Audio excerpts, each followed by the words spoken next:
Assalamu alaikum wa rahmatullahi wa barakatuhu. Due to the negative propaganda against the Quran and the Holy Prophet Muhammad sallallahu alaihi wasallam, it has become imperative upon us to spread the message of the Quran, inshallah. Therefore, Al-Hikmah kindly requests your support to pledge and sponsor 100,000 Quran drives on CDs. Join us sponsoring Qur'ans on CDs for free distribution fi sabilillah for Muslims and non-Muslims worldwide. You can also sponsor on behalf of family members and relatives that have passed away as Sadaqah Jariyah. Assalamu alaikum wa rahmatullahi wa barakatuhu. We're praying Hikmah, right? Well, you see brothers and brothers fighting for money and property. Sisters, brothers, fathers, children. Look at our Prophet sallallahu alaihi wasallam. 1400 years ago he said, I don't fear that you guys will do shirk, assign partners to Allah. But my fear is you will envy your brother and your sister for worldly things. When they have these worldly accomplishments, you will envy it. Assalamu alaikum. Allah gives hikmah, wisdom, to whomsoever He wills. And whomsoever is given wisdom is certainly given a lot of good. Only the people of understanding will benefit from the reminder. Tune in to Al-Hikmah TV for khutbahs, lectures, and Islamic reminders. Assalamu alaikum wa rahmatullahi wa barakatuh. Generous brothers and sisters are kindly requested to give from their zakat and sadaqah to Al-Hikmah services so we can provide Islamic materials and literature to brothers and sisters in correctional institutions, plus to new Muslims and non-Muslims who are needy and seeking to learn Islam, inshallah. For more information, contact Al-Hikmah office at 954-986-0158 or visit our website www.alhikmah.com. You can also make checks payable to Al-Hikmah Services Inc., or you can donate with a credit card on PayPal, www.alhikmah.com. Al-Hikmah has been serving the Muslim and non-Muslim communities for the past 30 years through the publishing and distribution of Islamic literature and radio, and also TV programs, plus interfaith activities. Due to the demand and many requests of non-Muslims and new Muslims for Islamic literature, we request you to donate generously $1 fi sabilillah in the path of Allah subhanahu wa ta'ala towards distribution of the Holy Quran, Al-Hikmah TV 24/7 online, Dawah publications, Surah and Zikr books, genealogy of the prophets, feeding and clothing the poor, orphans, and the needy, students seeking to study Islam, printing of Islamic publications, our monthly Muslim magazine, One God, Same Religion Dawah brochures, Quranic Arabic reader with Tajweed for students. And also to support our Dawah activities, you can also contact Al-Hikmah offices at 954-986-0158 at 954-986-0158, or you can also visit our website at www.alhikmat.com. That is www.alhikmat.com. You can also make checks payable to Al-Hikmah Services Incorporated, or you can donate with a credit card on PayPal at www.alhikmat.com. مولاي صل وسلم دائما Reverting to the Muslim faith was the last thing I thought I would do. Why? With Muslims, because I felt like an outcast. It wasn't very welcoming at first. Why? As a Muslim, that you have to kill the infidels, and I brought up a bunch of stuff like that. I spoke out of ignorance. Why? I've noticed that people tend to love to judge something based off of what someone else told them. Why? Most Americans don't know a Muslim person. And when it's the unknown, it's scary. Why? It doesn't matter what is your faith. But we need to have knowledge and understanding and wisdom, and we can't be afraid to talk to each other. A lot of non-Muslims really want to hear the Muslim community that all human beings are equal. Right. No one is superior to the other. Each nation and each people bring a knowledge to the table so all of humanity can benefit. That's the purpose of diversity. And what you're doing, using religion not to cause conflict, not to cause harm, but to bring people together, you're doing God's work. I congratulate you, and I thank you very much for allowing me the privilege to be here with you as you help to spread the word of peace and openness and friendship. All of our faiths share the story of this ideal and perfect hospitality. I was so comfortable in going to Darul Uloom is 100%. And I would love for other people to have that comfort level. When I walk into mosques, and I've been to many, I actually can see firsthand the hospitality. To bring people together and to exchange views is a great thing. Establishing tolerance and better understanding among different faiths and cultures. And may God bring peace to all of us and to the entire world.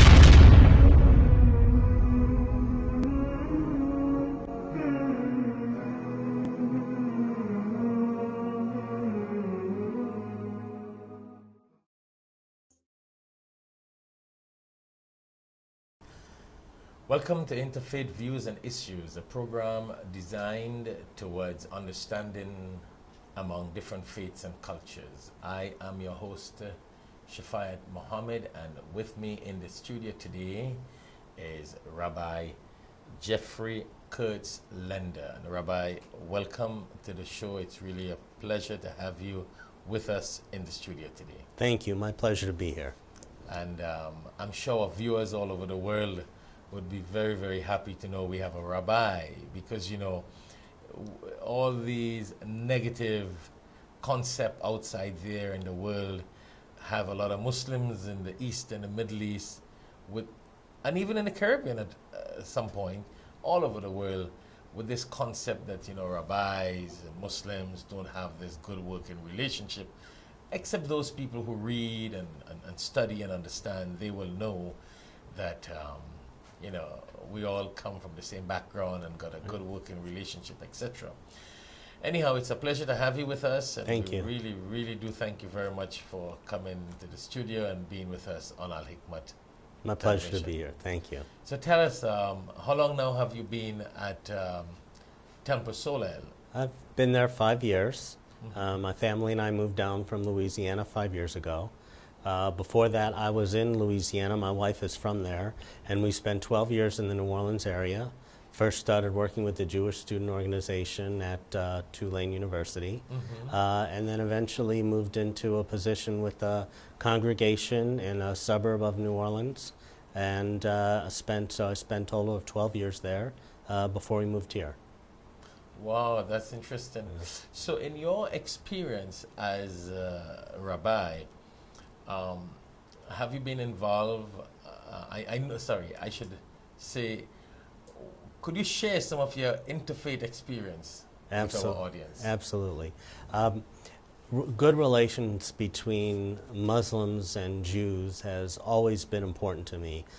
Way back in my college years, went to Brandeis University, where at the time there's a very, very small Muslim community.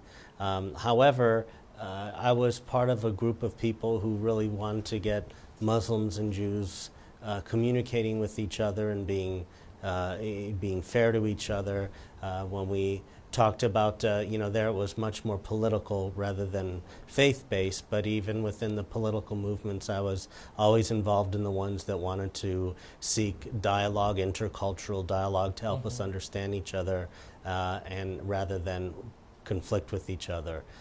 Once I became a rabbi, I sought those opportunities to participate in Muslim-Jewish programs.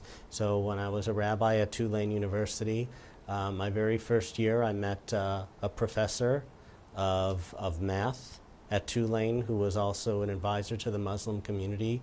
Became very good friends with him. He was from Algeria. We used to have, meet for coffee 2, 3, 4 times a year, have conversations. When I became the rabbi in the congregation where I was in the suburb, happened to go to one of those walk-in clinics because my daughter was sick. So I walked into the clinic and the doctor happened to be Muslim. I think And where was he from, actually? I think he was also Algerian. Okay. No, or maybe Pakistan. I don't remember exactly. Okay. But we were talking, and he, as we're talking, he goes, "Oh, so you're a rabbi out here?" We're chatting, and so he ended up helping me put together a Muslim-Jewish program in that area, the first ever in that suburb, the first ever What year was that? Do you remember? That was the first time the first time we actually pulled it off was in 2006. And I remember it specifically because it had been planned for months, and it occurred the Sunday after the war broke out in southern Lebanon. The war, the month-long war between Israel and Hezbollah. So it was interesting that we happened to meet right after that war broke out, when the world was being focused on fighting between Muslims and Jews, and here we were together, and we didn't discuss politics, and we said that our role is not to discuss politics. Our role is to bring Muslims and Jews together, and even in the midst of this hostility happening thousands of miles away, we're still here to say that there's a place for Muslims and Jews to be together and speak with each other, and just one of the interesting things that we spoke about with this doctor and I spoke, and our political views were not really that different. Okay. In terms of the political leaders in the Middle East, he and I tended to like the same people and tended to dislike the same people, whether they were Israeli or Palestinian or Pakistani or whatever. We tended to be on the same. But and sometimes. Well, I suppose people who are educated, right, and people who are, experienced out there in the world and deal with a lot of people from different faiths and different cultures, educated professionals don't necessarily, it doesn't mean that they all, but most of them don't really get into this kind of negative approach in life. I would agree. I was there to see him to help so that he could help my daughter get well. And he did a great job. Wow. And we used to love going to see him. We would go. We had our regular pediatricians, but we would go to him fairly regularly too to see him at the time. And I still have family in Louisiana who see him. But one conversation really struck me when we were talking about political differences. One point I said, we can talk about these political differences, but I don't have any influence over my local politicians down the street. I certainly have no influence over politicians thousands of miles away. I have very little influence over the city government or the county government, let alone politicians who I didn't even vote for because they're in another country. So I said that the political issues have to be dealt by the politicians. As people, we can't solve those issues. We have to come together as people and share the human aspects and share our what we all want. Because what does every human being really want? They want to know, they want a family. They want to experience love with their family.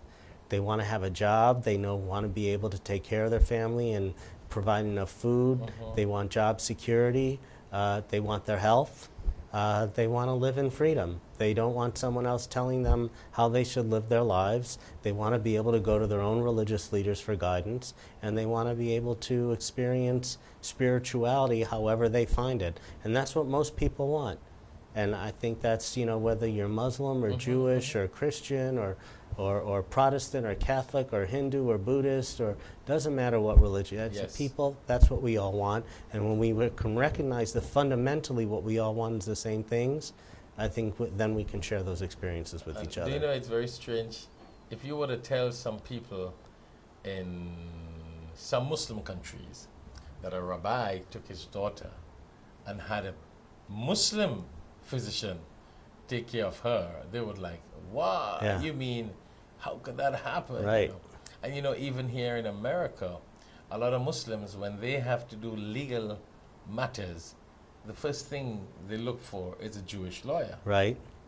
And a lot of Jewish people go to Muslim doctors. Right. I've been to several. That wasn't the first time I had a Muslim doctor. I had a Muslim doctor before I had children up in New Jersey, and he referred me to a Muslim specialist, and not because they were Muslim, because they were good. Mm-hmm. I was having a medical issue that really needed someone who was board certified and really qualified in what he was doing, and this was the best. This was the name out there that said, for this condition, you want to go to him. He was the best, and it was a wonderful experience.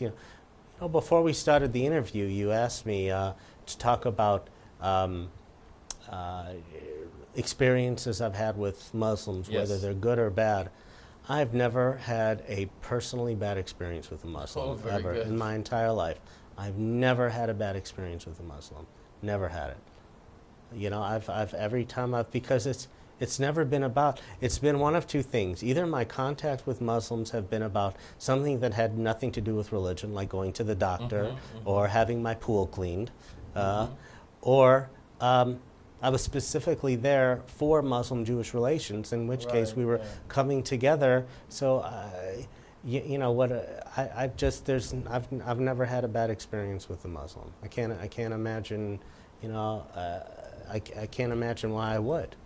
So, your activities at the temple where you are there, what basically is the function of a rabbi, just for the benefit of our listening audience?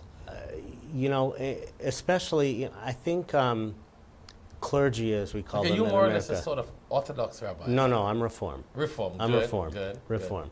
Mm-hmm. I don't know how clergy functions throughout the entire world. I know every country has its own cultural norms about what clergy do. A rabbi in America is very similar to other clergy in America. Okay. As you and I were discussing before, we were talking about our daily lives. I think we can identify with each other's daily lives more than most of the people that we serve can understand. I'm writing sermons for Friday night services because I conduct our Sabbath services and the spiritual, our spiritual worship services. I prepare for our life cycle events, weddings, prepare for funerals, prepare for when a baby is born, for the baby welcoming ceremony. And what do you call that ceremony? Well, when it's a boy, it's called a Brit Milah, which means the covenant of circumcision. That's how we view is our connection to the Abrahamic covenant through circumcision. A boy is done as 8 days. I think in the Muslim tradition, I think it's at 13, correct? 7 days. We do the celebration 7 days after. So you do the celebration 7 days? Yeah. Was boy there? or girl. Yeah, okay. It's called Akika. Okay. All right. So it's considered like a thanksgiving to God that you had a child, etc., etc. Do you do circumcision in the Muslim? Very interesting question, because you know what? In some countries, like I remember in some places, people used to think that Muslims alone had to do circumcision. Okay. Not knowing that Jews also do circumcision. And I think the circumcision is what? It is mandatory for the male in your... Mandatory, yes. Right, interesting. Right. It's part of Jewish, we consider it a commandment. Yeah. So those are the, for a girl, we just bring the girl and her parents up onto our pulpit, altar, we call it the bima, and say a blessing for the parents and welcome them, and those are the kinds of things that I do. Mostly I'm preparing for life cycle events and teaching our students and teaching adults, and that's in really Islam, the circumcision is, I mean, some people may not want to agree with this, right? Because it's a practice, right? The circumcision is a strong practice called sunnah, recommended that it should be done for the men.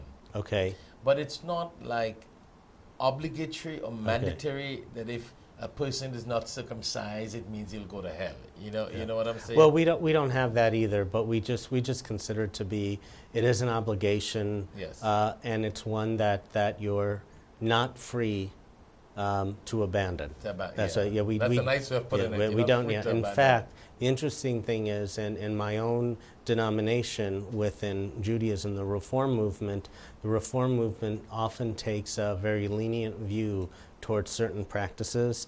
This is not one of them.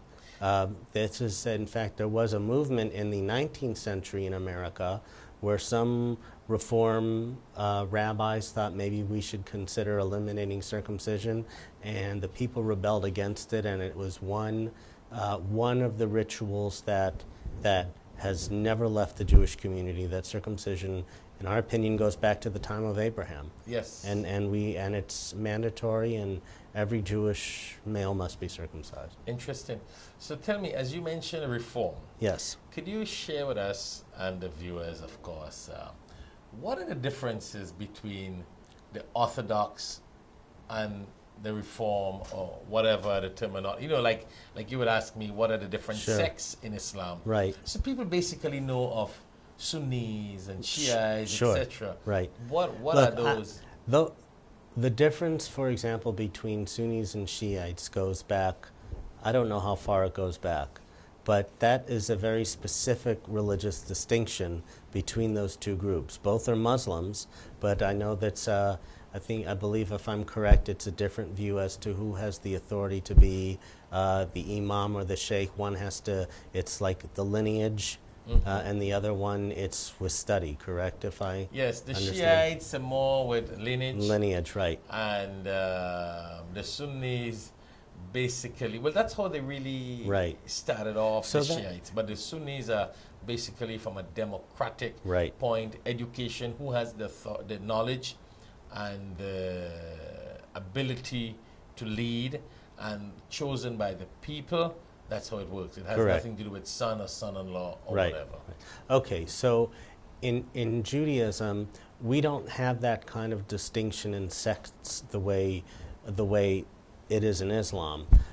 It's the distinctions in Islam might be maybe compared to, let's say, the Catholic Church and the Eastern Orthodox Church, where the Catholic Church has a pope and the Eastern Orthodox Church has the patriarch, and they're both Christians, but they really have different ritual systems and hierarchies based on that division. Okay, they called that the Great Schism. But they're all Christians, but they're different. They're completely different sects of Christianity, and you usually wouldn't find someone who is Eastern Orthodox who would go to a Catholic church without converting, or you wouldn't be Catholic and go to an Eastern Orthodox church without converting.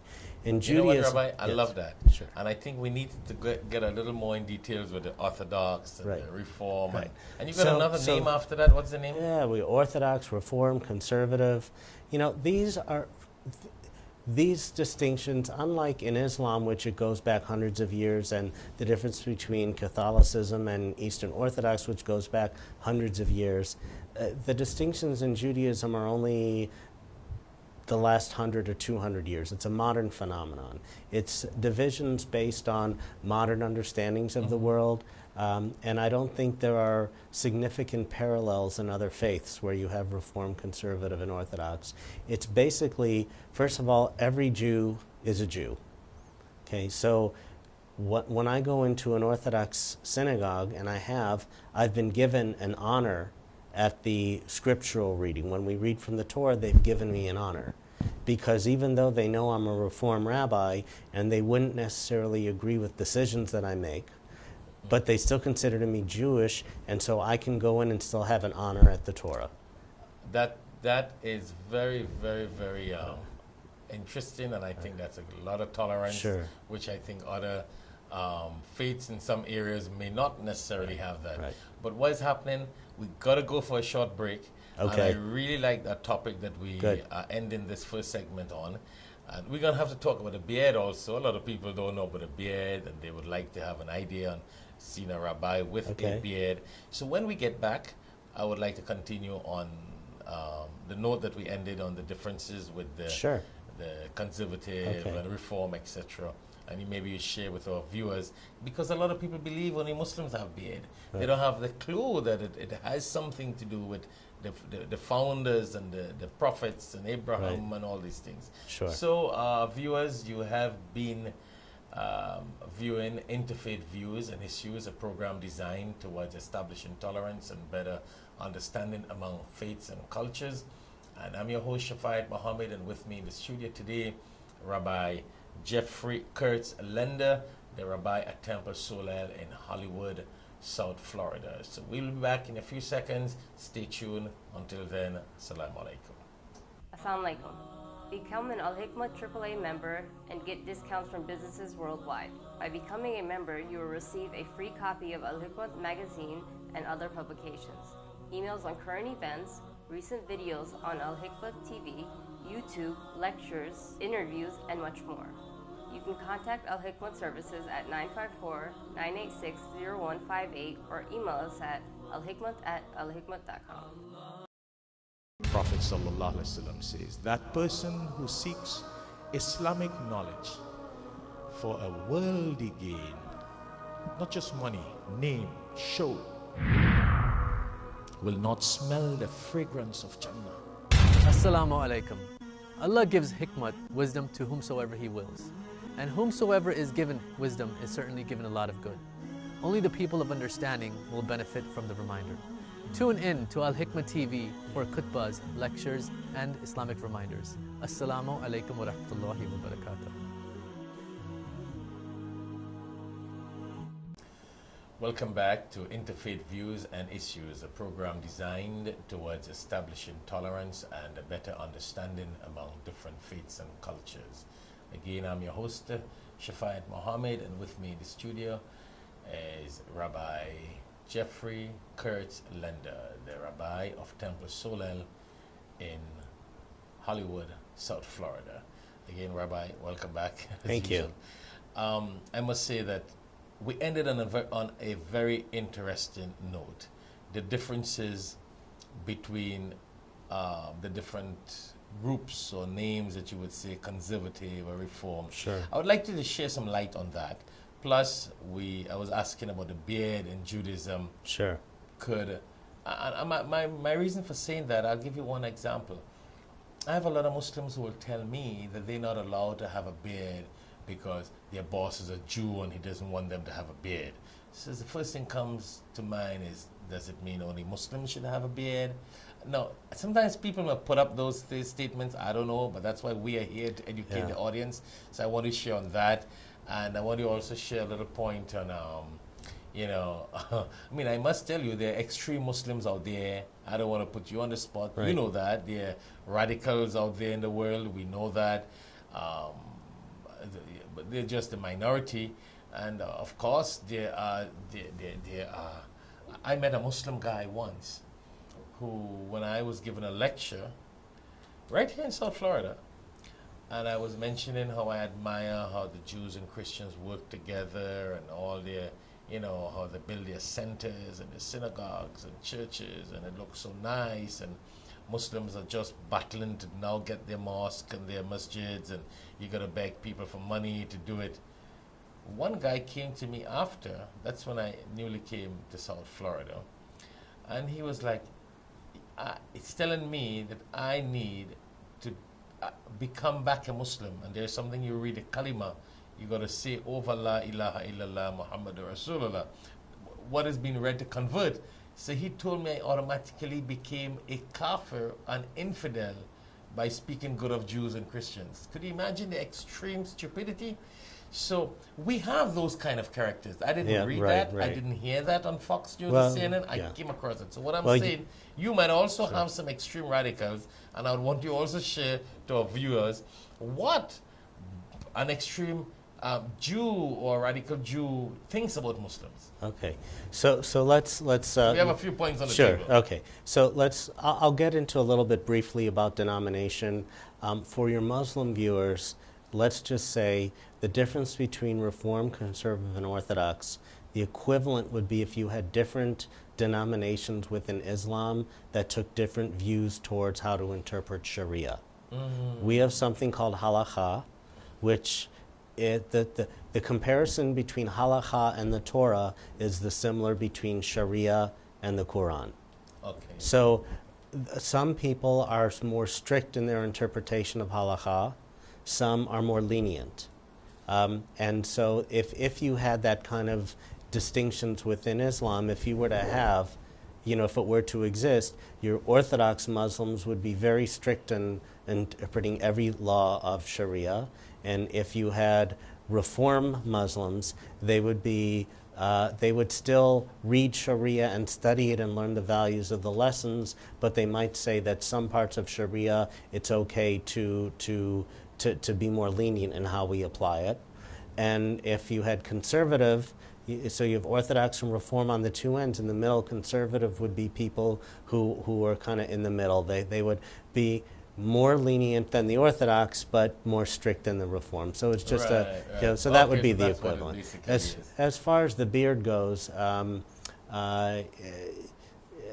Jews wore beards for thousands of years because the Torah actually has a pronouncement against cutting on your face. Interesting. And so the rule became you should never take any kind of a blade against your face for any reason. And so in recent years with new technologies, whether you have chemical approaches towards removing the hair or an electric shaver or something like that, frequently in America the custom is not to have a beard, so many Jews don't have the beards, and Jews who are Orthodox have found ways to be able to follow Jewish law strictly but still not have the beard by using one of these alternate methods. Yet some just wear the beards for traditional purposes. It's not a huge religious issue one way or the other, but I can tell you that if there is anyone who is not permitting Muslims to wear beards at work, it would be for whatever reason their view of their business and how they view their clients, that they view their clients. There are some businesses where people feel that the beard would put off some clients and affect their sales or their business, and if that's the case, that's a cultural determination that they're making and certainly not based on any religious. But that's a nice point. I think those are some issues that we as community leaders here in America should come around, and I know we have Christian representatives, pastors, and priests, etc. And maybe we should get together and educate the communities or these businessmen or people on issues like this, because Jesus had a beard, Moses had a beard, Abraham had a beard, peace be upon him, Muhammad, peace be upon him, had a beard. So maybe we need to educate people and let them know that it is not anything against religion, or it's not just a Muslim thing or an Islamic thing, so that the general public will have a better education. I think so. Because I'm telling you, they think it's just a Muslim thing. And if a guy chooses not to have a beard, that's his belief and practice. But people should be educated and not brand the people. Or it's tolerance. People, it's prejudice. People have prejudices. They look at something, they look at someone, the person looks a certain way, and they immediately jump to a conclusion. And but you see, education, a Jewish guy or a Christian guy having prejudice against someone because he has a beard, it is very unethical. I don't. And it's ignorance, because Moses and Jesus had beard. I don't know of Christians or Jews who, there could be, but if they do have that prejudice, it's not because they're Christians or Jews. They're just having prejudice against beards. It's just a worldly, it's just it must be an American kind of thing. If you go to the Middle East, you find a lot more beards than you find in America. And it might be a European, Europe, they don't have a lot of beards, but I guess it's probably more cultural based on the, rather than religious. Certainly when I went to Eastern Europe, to Ukraine a few years ago, and that's European and Christian, and there were a lot of beards there. So I guess it's probably more cultural. Yeah, but as I said, I think we need to educate people more on some of these biblical and Torah and Bible and Quran areas of commonalities where we all have the same thing. I think we should let people observe their religion the way they want to. If Jewish person wants to wear a yarmulke, they should wear a yarmulke. If a Muslim wants to wear the women sometimes, what's it called? Is the called hijab. The hijab. They want to cover, then let them cover up. Don't you have some beliefs and practices where ladies should the be Orthodox Orthodox women Jews?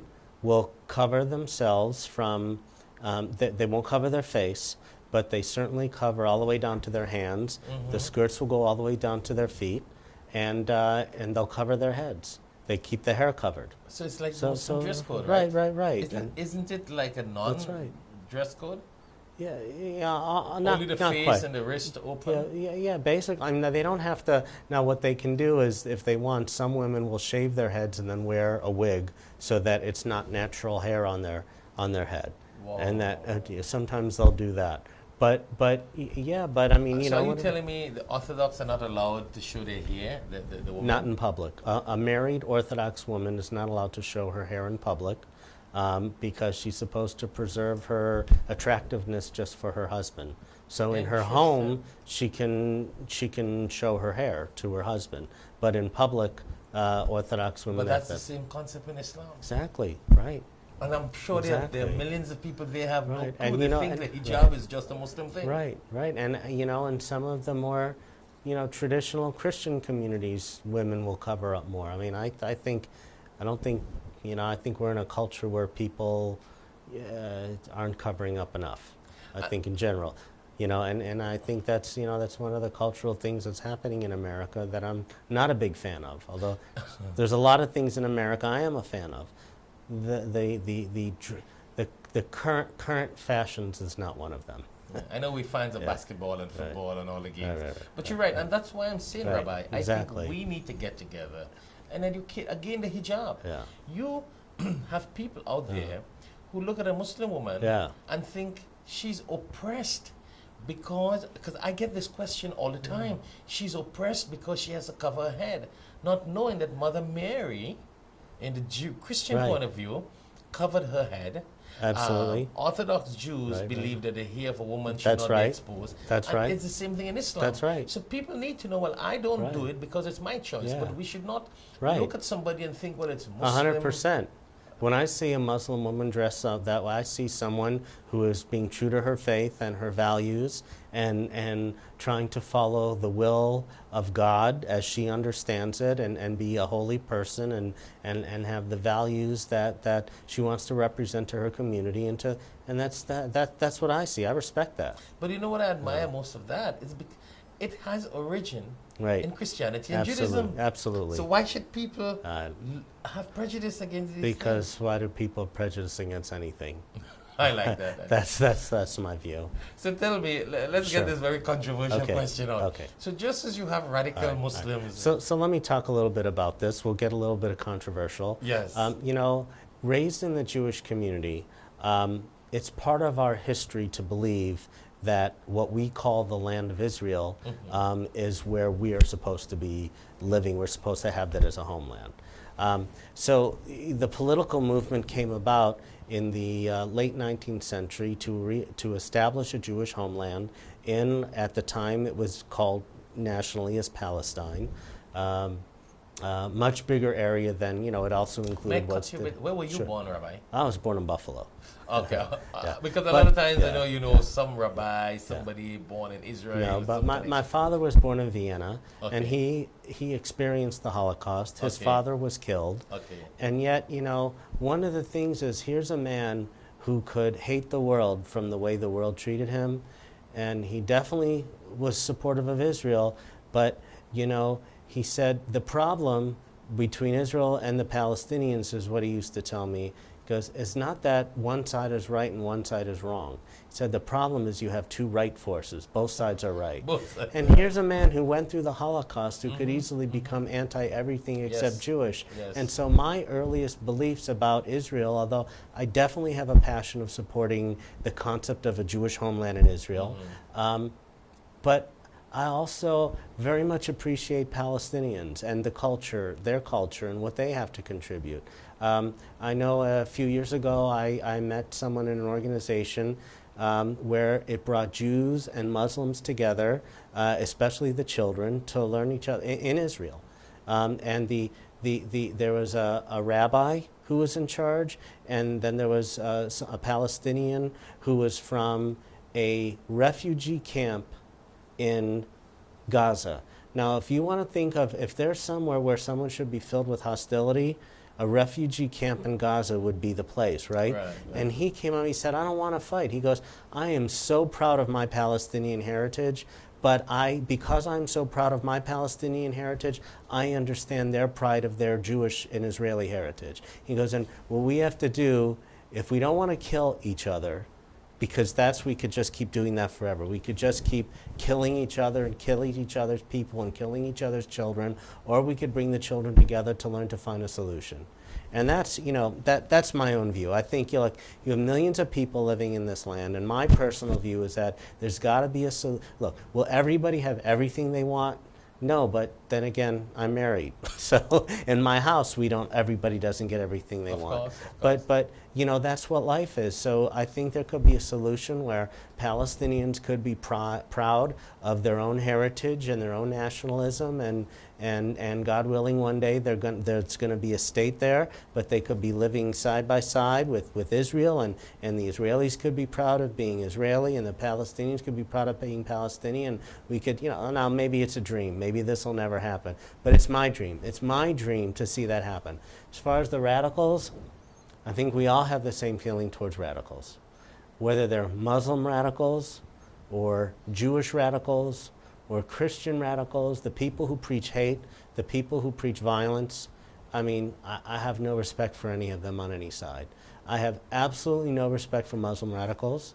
I have absolutely no respect for Jewish radicals. There are Jews in Israel who have taken upon, they have these things they call price tag as the new thing. I don't know what the whole thing is, but they're attacking, there's right-wing Jews who are attacking mosques and burning down mosques, and attacking liberal Jews also in Israel. And this is disgusting. And the good thing is, one of the deputy prime minister in Israel, not Netanyahu, but his deputy, guy's name is Mofaz, he came out and called that terrorism. And I was delighted to hear the deputy prime minister of Israel say that burning down a mosque is terrorism, because it is. And there's no sugarcoating it, and there's no justifying it, and it's not acceptable. No, that's interesting. There was a time a year or two ago where some teenagers burned the Qurans in a mosque in the West Bank. So this was in, some Israeli rabbis who live in the West Bank. So I'm not going to call them liberal because they're living in the West Bank. They purchased themselves some brand new Qurans that they paid for, and they presented it to the imam of that mosque, and saying, it's absolutely despicable for one religion to attack the holy book of another. So they bought brand new ones, the full, not the kind of paperback ones but I mean the real Quran that's a good quality, that's appropriate to read from scripturally, and this rabbi presented them to, and I kept that story. That is really There's a story of a couple of years ago, and I'll tell you this story too. In Hebron. Hebron is the place where there's probably more hostility between Jews and Muslims within this land, Israel, Palestine, more than anywhere else, right? But a few years ago, a little Israeli girl wandered out of her settlement. Now, the Palestinians in Hebron have a great deal of hostility towards the Jews because they feel that the Jews are trying to take away their land. And the Jews are hostile towards the Palestinians because they think they have a right to the whole land. Okay, so this is real hostile there, okay? So this little 3-year-old Israeli girl wanders out. It didn't end in tragedy. You know what happened? She was found by a Palestinian family. The Palestinian family returned her to the Palestinian police.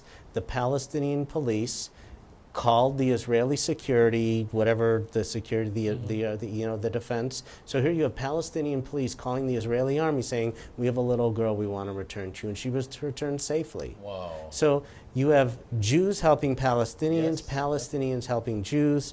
A few months, there's a lot of talk today about, is there going to be a war between Israel and Iran? Well, a couple of months ago, an Israeli family created a website that talked about how much they love the Iranian people.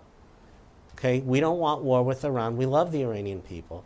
And then some Iranian people put up a website that said, and we love Israelis. We don't want war with Israel. This is people to people. Yes. They don't want to fight. They don't want a war. They just want peace and security and the rights for everybody. And so you think it's just a total political thing? I think it's politics. People of ego. I think that's what it is. Well, you know, to conclude, I mean, time is running out on us right now. But I try to tell even Muslims who have this anti-Jewish perspective that they should, I mean, like how you have some Jews who don't want to hear what Palestine and do not accept that Palestinians and Palestine exist. Correct. You also got some Muslims who do not want to hear about Jews and Israel should ever exist. Right. But I tell them, I said, you're a Muslim, check your Quran. Right. We see in the Quran that Moses was commanded by God, Moses, peace be upon him, to bring the Israelites out, and God opened the ocean. And I tell everybody that. It was God who opened the ocean. In the Quran we say Allah. And God who authorized the Israelites and Moses to come over to the Holy Land. And that territory that we have called Israel and Palestine today. And we also know that Jews and Christians come from Abraham. When I mean Jews and Christians come from Abraham, their family background and their lineage come from Abraham. So they're cousins. They're blood ties. They're relatives. And whatever may be their practice, they belong to that land. That land belonged to their forefathers.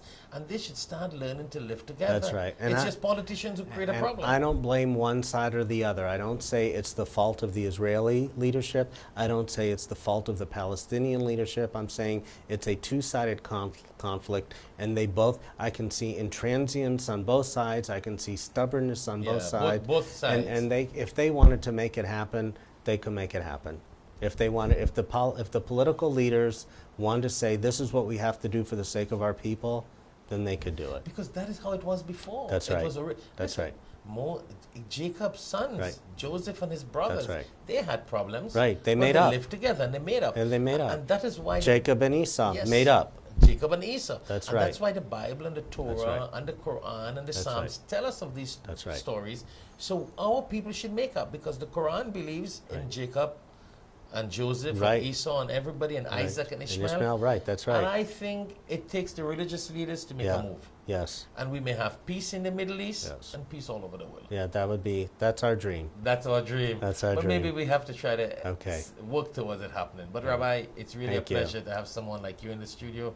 I mean, we have gone a long way back, and I think your comments and your presence here and the whole entire Muslim world and non-Muslim world looking at us on Al-Hikmah TV really will help educate people and remove, you know, that sort of hatred and misunderstanding, and we can help create some more tolerance and better understanding. So you got a couple of seconds to say last few words before we close off. Well, I just want to also extend the same courtesy to you, since I've arrived here in South Florida and I've gotten to know you, and I think, you know, again, religious leaders from all sides, if they could take your lead, if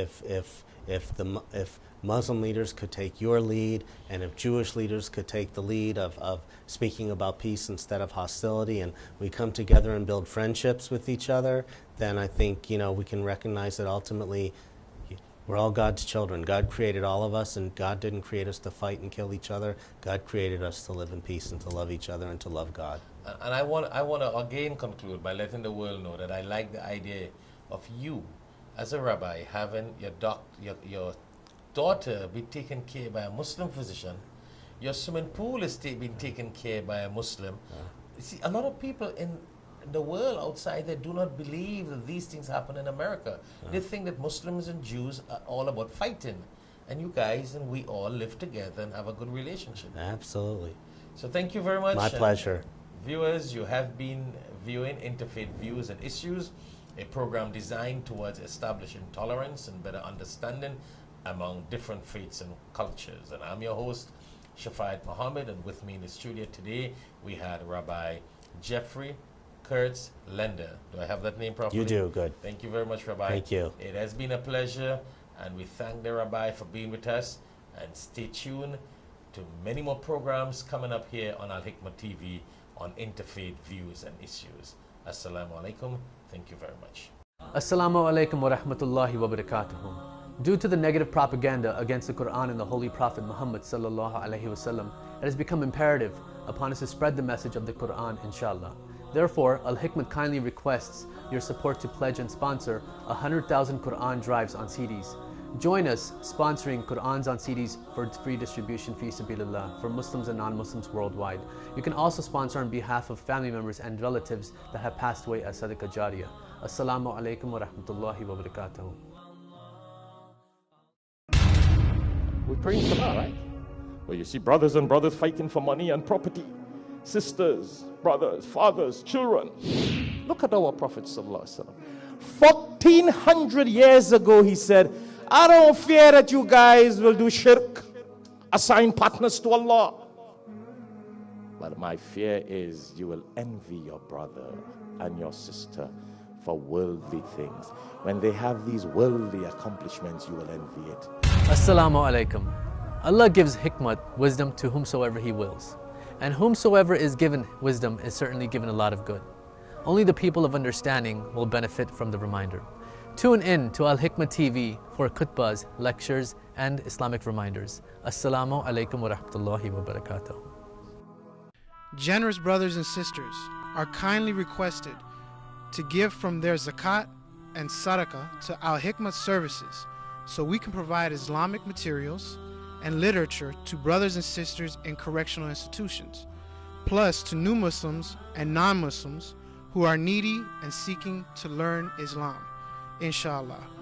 For more information, contact Al-Hikmah office at 954-986-0158 or visit our website www.alhikmah.com. You can also make checks payable to Al-Hikmah Services Inc., or you can donate with a credit card on PayPal, www.alhikmah.com. Assalamu alaikum. Become an Al-Hikmah AAA member and get discounts from businesses worldwide. By becoming a member, you will receive a free copy of Al-Hikmah magazine and other publications, emails on current events, recent videos on Al-Hikmah TV, YouTube, lectures, interviews, and much more. You can contact Al-Hikmah Services at 954-986-0158 or email us at alhikmah@alhikmah.com. Al-Hikmah has been serving the Muslim and non-Muslim communities for the past 30 years through the publishing and distribution of Islamic literature and radio, and also TV programs plus interfaith activities.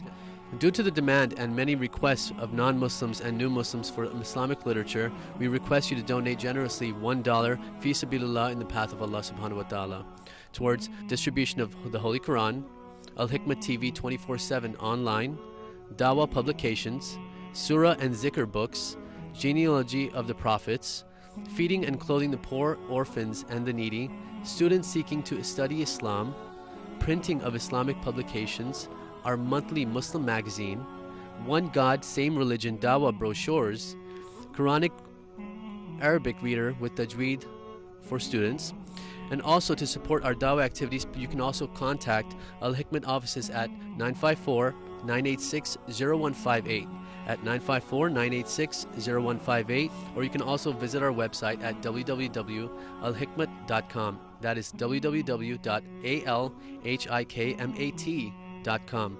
You can also make checks payable to Al-Hikmah Services Incorporated, or you can donate with a credit card on PayPal at www.alhikmat.com. Sallallahu alayhi wa sallam, sallallahu alayhi wa sallam, sallallahu alayhi wa sallam, sallallahu alayhi wa sallam, sallallahu alayhi wa sallam, sallallahu alayhi wa sallam. Mawla ya salli wa sallim daiman abadan ala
sallallahu alayhi wa sallam, sallallahu